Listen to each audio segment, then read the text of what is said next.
नमस्कार दोस्तों, चलिए जानते हैं मध्य प्रदेश के तमाम बड़ी खबरों को केवल 5 मिनट में। लेकिन उससे पहले आप ये वीडियो कहां से देख रहे हैं हमें कमेंट बॉक्स में जरूर बताएं। साथ ही वीडियो को लाइक करके चैनल को सब्सक्राइब जरूर कर दें। नगर पालिका के फिल्टर प्लांट पर लाखों रुपए बिजली बिल हर माह जमा होता है, जिससे आर्थिक बोझ बढ़ रहा है। बिल की बचत करने के लिए नगर पालिका प्लांट पर सोलर संयंत्र लगाने की तैयारी की जा रही है। यदि इसकी स्वीकृति मिली तो नगर पालिका को हर वर्ष करीब 1 करोड़ की बचत होगी। जानकारी के अनुसार 400 किलोवाट का सोलर प्लांट लगाने के लिए डीपीआर तैयार की जा रही है। डीपीआर तैयार होने के बाद स्वीकृति के लिए भेजी जाएगी। अभी हर माह फिल्टर प्लांट का बिल करीब 14 लाख रुपए आता है और प्लांट लगने पर बिल की बचत होगी। किसान कल्याण वर्ष 2026 के अंतर्गत टमाटर, प्याज और आलू जैसी फसलों के लिए खाद्य प्रसंस्करण इकाइयां स्थापित करने जैसे कार्यक्रम चलाए जाएंगे, जिन्हें कीमतों में गिरावट के दौरान भारी नुकसान होता है। बाजरा और ज्वार जैसे बाजरों के उत्पादन और पोषण सुरक्षा को बढ़ावा देने के लिए दिंडोरी में मध्य प्रदेश राज्य श्री अन्ना अनुसंधान केंद्र स्थापित किया जाएगा। मध्य प्रदेश में लाडली बहना योजना को लेकर समय समय पर अलग अलग तरीके की खबरें सामने आती रहती हैं। इस बार भी खबर सामने आई है कि योजना का फायदा दिलाने का झांसा देकर महिला से जालसाज ने उसके गहने उतरवा लिए और चंपत हो गई। जानकारी के मुताबिक घटना रविवार शाम जीवाजीगंज की बताई गई है। ठगे जाने का एहसास होने पर पीड़िता घबराकर रोने लगी, तब सरेआम ठगी बाजार में मौजूद लोगों की नजर में आई। उधर पुलिस का कहना है उसके पास ठगी की शिकायत नहीं आई है। मध्य प्रदेश हाई कोर्ट में जनहित याचिका दायर होते ही इंदौर नगर निगम की नींद खुल गई। निगम सालों से पत्थर गोदाम सड़क पर कब्जा कर अतिक्रमण में जब्त सामग्री रख रहा था। निगम ने यहां अवैध गोदाम बना लिया था। जनहित याचिका दायर होने के बाद निगम को नोटिस जारी हुआ। इसके बाद निगम ने खुद के द्वारा किया गया अतिक्रमण हटा लिया। रेल सुरक्षा बल की चुस्ती से नागदा स्टेशन पर एक यात्री को उसका मूल्यवान सामान महज कुछ घंटों में लौटा दिया गया। रेल मदद पर प्राप्त शिकायत पर तत्काल कार्रवाई की गई। पश्चिम रेलवे रतलाम मंडल के जनसंपर्क अधिकारी मुकेश कुमार के अनुसार पुणे इंदौर के B1 कोच सीट 56 पर यात्रा कर रहे यात्री अनिल जैन का काला पिट्ठू बैग रतलाम उतरने के बाद भूल गया था। भागीरथपुरा रहवासियों को नर्मदा जल इंडोरे भागीरथपुरा वाटर सप्लाई के लिए फिलहाल इंतजार करना होगा। नगर निगम ने सोमवार से टंकी से जल प्रदाय शुरू करने की बात कही थी, लेकिन पानी के सैंपलों की जांच रिपोर्ट नहीं आई। इसके चलते फिलहाल तो भागीरथपुरा में टैंकरों के माध्यम से पानी सप्लाई किया जाएगा। निगम के अधिकारियों का कहना है कि हम लगातार फ्लशिंग कर पाइपलाइन की जांच कर रहे हैं। पानी के सैंपल भी लिए जा रहे हैं।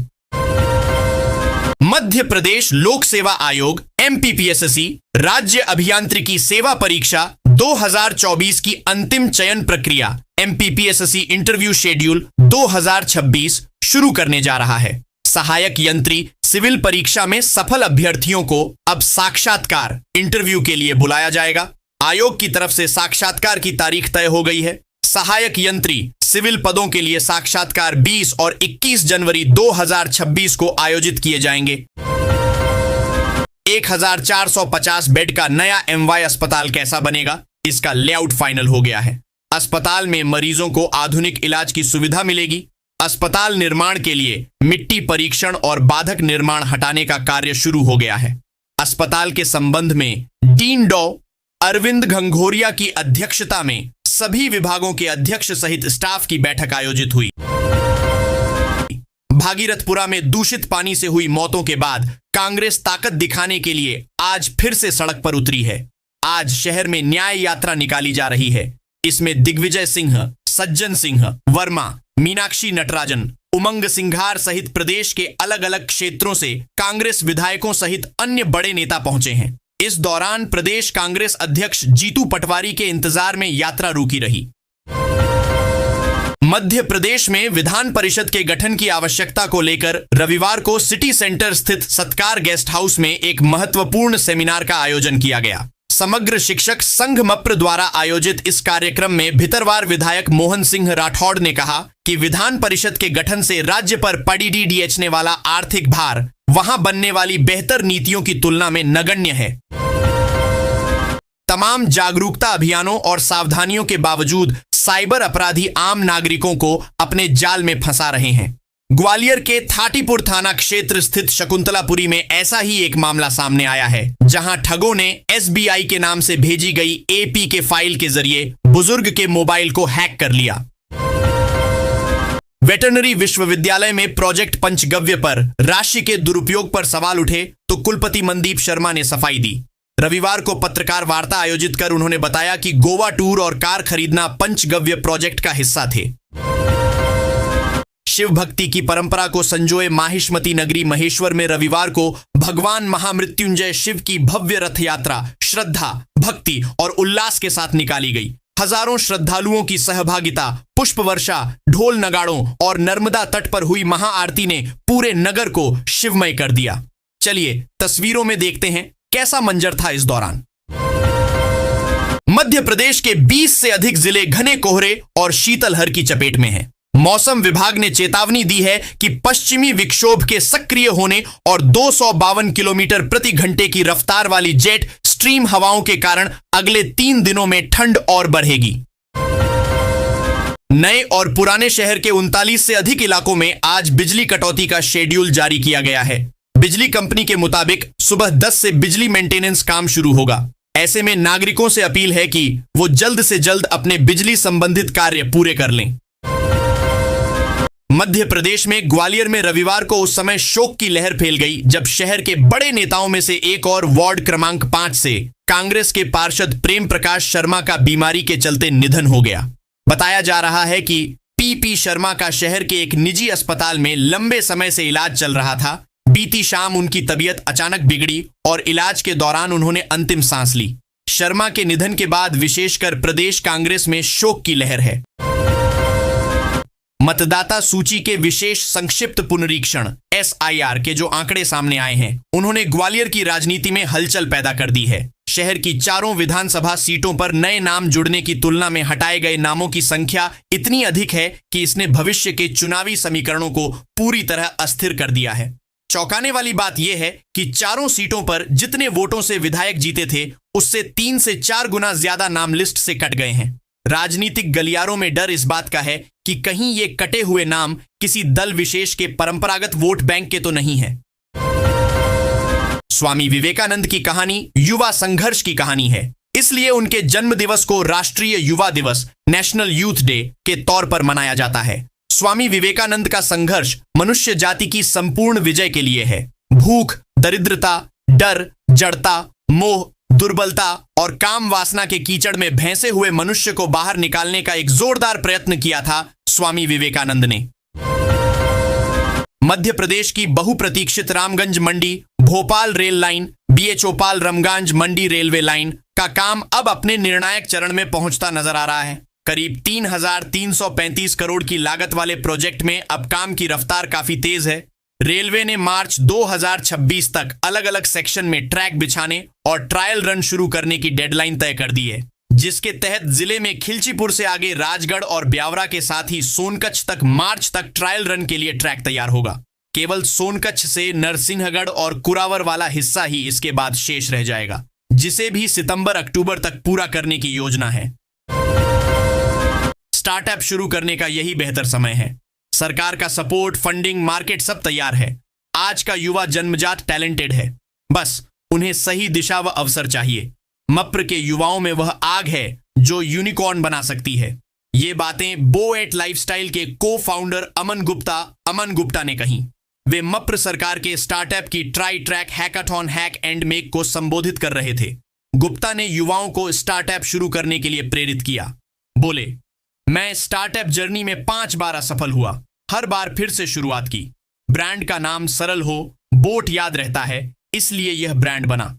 यह मेरी तीसरी भोपाल यात्रा है। मेरा शहर से भावनात्मक जुड़ाव है। मैं यहां निवेश के अवसर देख रहा हूं।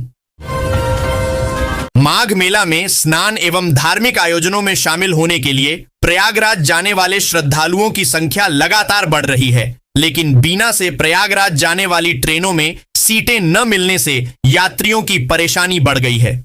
स्थिति यह है कि अधिकांश प्रमुख ट्रेनों में सीटें फुल हो चुकी हैं, जबकि कुछ ट्रेनों में सीटें खाली हैं। सीमित सीटें ही शेष बची हैं। इसके बावजूद रेलवे की ओर से अब तक कोई स्पेशल ट्रेन चलाने की घोषणा नहीं की गई है। लंबे इंतजार, भूमि पूजन और टेंडर प्रक्रिया के महीनों बाद सबसे व्यस्त उज्जैन रोड के चौड़ीकरण की शुरुआत होने जा रही है। 100 करोड़ की इस परियोजना में देरी, बाधक निर्माण और ट्रैफिक दबाव को लेकर सवाल अभी भी कायम है।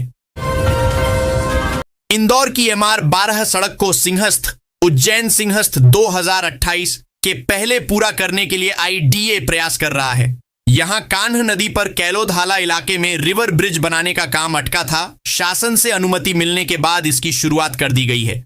सड़क पर बस्ती भी बाधक है। यहां रहने वाले लोगों को शिफ्ट करने के लिए प्रधानमंत्री आवास 2 के तहत बिल्डिंग बनाकर उसमें फ्लैट दिए जाने हैं। इसका काम जल्द शुरू होगा। रतलाम रब्बी सीजन में इस साल गेहूं की जिले में 30,000 हेक्टेयर क्षेत्र में अधिक बोवनी हुई है।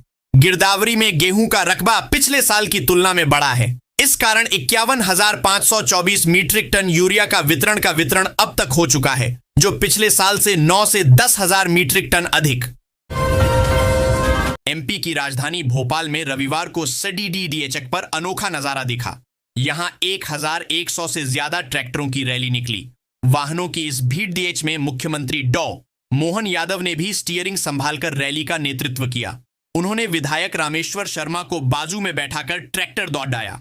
इसी के साथ प्रदेश में कृषक कल्याण वर्ष 2026 का भव्य और गरिमापूर्ण शुभारंभ भी हो गया। इतनी बड़ी संख्या में ट्रैक्टरों के साथ किसानों ने रैली को ऐतिहासिक बना दिया। प्रदेश के 2 प्रमुख शहरों भोपाल और इंदौर में मेट्रो का सफर अब और भी हाईटेक होने जा रहा है। Delhi metro rail corporation DMRC और Madhya Pradesh metro rail corporation के बीच एक अहम समझौता हुआ है। इसके तहत दोनों शहरों में automatic fair collection AFC system लागू किया जाएगा। झुन्नारदेव के तामिया मार्ग पर स्थित एक शासकीय कार्यालय के पास एक लावारिस थैली में मिठाई रखी हुई थी, जिसका सेवन करने से एक की मौत हो गई है। 4 लोगों की तबीयत बिगड़ गई है, जिनको अस्पताल में भर्ती कराया गया। 2 की हालत अब तक गंभीर बनी हुई है। प्रदेश में भोपाल एवं इंदौर मेट्रोपॉलिटन रीजन की योजना तैयार की जा रही है, जिसमें देवास जिला इंदौर मेट्रोपॉलिटन रीजन का महत्वपूर्ण घटक है।